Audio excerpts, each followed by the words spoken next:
Assalamualaikum warahmatullahi wabarakatuh. Waalaikumsalam warahmatullahi wabarakatuh. Alhamdulillahirabbil alamin wa bihi nasta'inu ala umurid dunya waddin.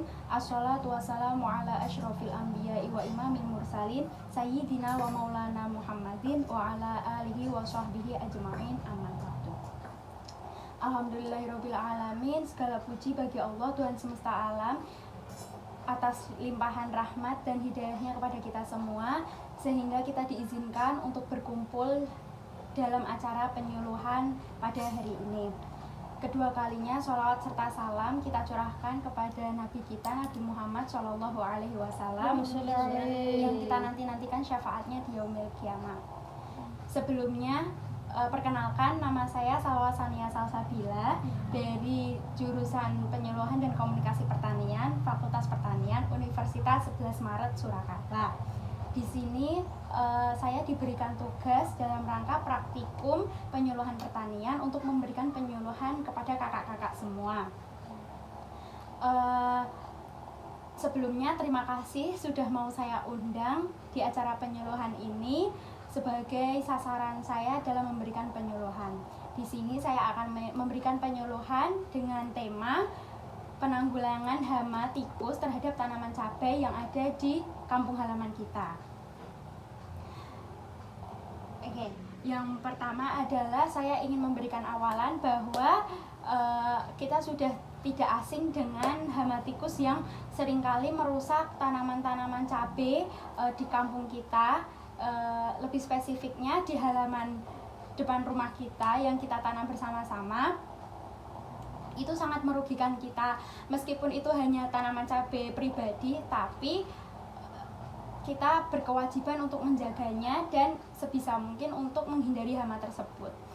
Jadi perlu kakak-kakak tahu bahwa tikus itu sistem merusaknya adalah dengan membuat lubang di sekitar tanaman, yang kemudian tikus itu membuat rumah di dalam dan beranak pinak di sana, sehingga bisa menyebabkan akar-akar tanaman itu menjadi rusak, yang kemudian tidak bisa digunakan oleh tanaman tersebut untuk menyerap air dan unsur hara lagi.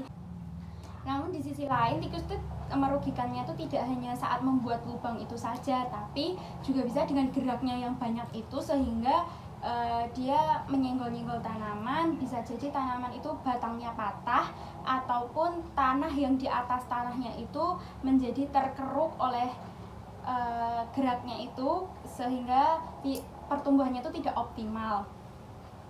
Kemudian yang bisa kita rasakan, ya, tikus dengan makhluk apapun itu mempunyai simbiosis parasitisme, yang artinya tikus tidak memberikan manfaat bagi makhluk yang lain, yang di sini yang disebut adalah tanaman, dan tanaman juga tidak memberikan simbiosis apapun terhadap tikus. Jadi tikus adalah suatu hama yang sangat merugikan dan harus dibasmi.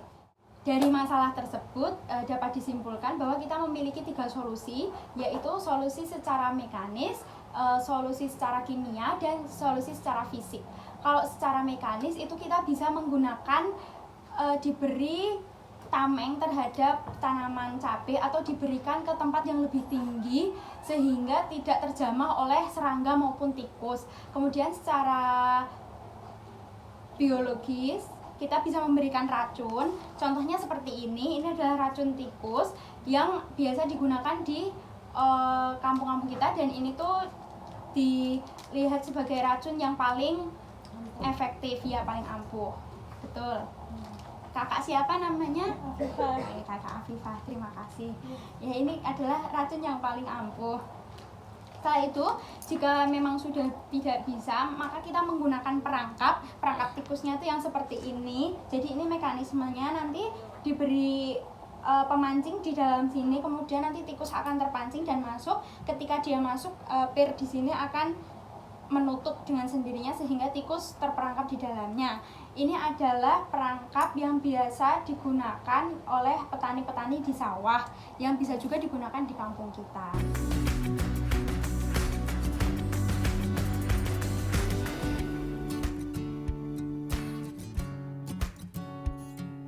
Saya mau bertanya, tadi kan tikus bisa menyebabkan lubang dan dapat merusak tanaman. Nah, gimana kalau kita memasukkan racun ke dalam lubangnya? Ya, terima kasih. Mbak, saya mau bertanya, apakah hama kecoa cara membasminya juga sama dengan hama tikus? Ya, terima kasih, Mbak. Ya, saya akan menjawab pertanyaan dari Mbak siapa? Oke, Mbak Isna. Apabila racunnya seperti ini kan bahan kimia ya. Jika racunnya itu dimasukkan ke dalam tanah itu sangat tidak direkomendasikan karena akan mematikan populasi tanah. Populasi tanah itu ya ada cacing, ya ada unsur hara di dalamnya, itu akan semuanya itu rusak sehingga malah keseluruhan tanahnya itu sudah tidak produksinya sudah tidak baik untuk bercocok tanam. Bisa jadi mengakibatkan tanah itu menjadi kering atau tanah itu nanti berubah warna yang disebabkan oleh bahan kimia seperti itu. Apa sudah jelas? Ya, sudah. Kemudian pertanyaan kedua adalah dari Mbak Afifah ya tadi. Pertanyaannya adalah apakah cara menanggulangi hama kecoa itu sama dengan menanggulangi hama tikus? Setahu saya hama kecoa itu tidak berpengaruh besar pada kegiatan pertanian karena kecoa itu makanan kesehariannya itu bukan berupa tanaman dan dia tidak mempunyai kekuatan untuk merusak tanaman itu sendiri. Geraknya kecoa juga bukan gerak yang berat sehingga tidak menyebabkan batang tanaman itu hancur atau akar-akarnya berserakan.